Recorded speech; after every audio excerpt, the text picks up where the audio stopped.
Mga tech-savvy, nasan na kayo? Humandang mapawaw sa mga modernong gadget, tampok sa kauna-unahang Consumer Technology Expo sa isang convention center sa Pasay City. Layo nitong palakasin ang industriya ng teknolohiya sa bansa at padaliin ang pamumuhay ng publiko. Ang balitang A to Z ni Naomi Almojano. Tech Titans in one roof. Nagsama-sama sa isang enggrande at exciting na unang araw ng Consumer Technology Expo ang nasa halos 70 exhibitors at halos 100 tech brands. Sa temang Future Unboxed, Next Gen Tech Best Prices. Bumida ang mga gadget na bukod sa in na in, abot kaya rin lalo na para sa mga nag-i-invest pa lang.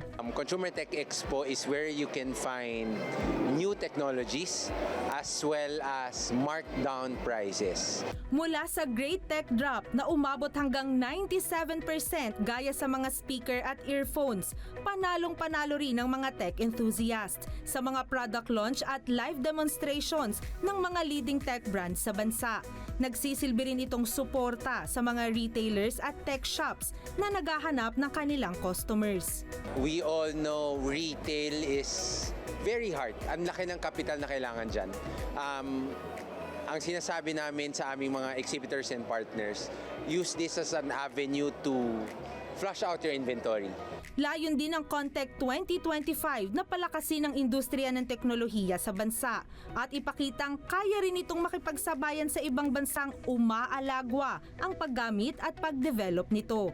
Pero sa kabila nga ng patuloy na modernisasyon, paalala ni Ko, gamitin ito sa tama at sa kapakinabangan ng lahat. Consumer electronics should be your tool in your everyday life.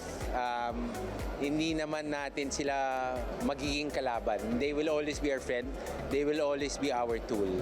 Pangako pa ni Ko, hindi ito ang una't huli, kundi marami pang tech expo silang gagawin para mapalago ang industriya ng teknolohiya sa bansa. Bukas sa publiko ang CONTEC 2025 hanggang September 7 linggo, mula alas 11 ng umaga hanggang alas 8 ng gabi. Para sa Balitang A to Z, Naomi Almojano.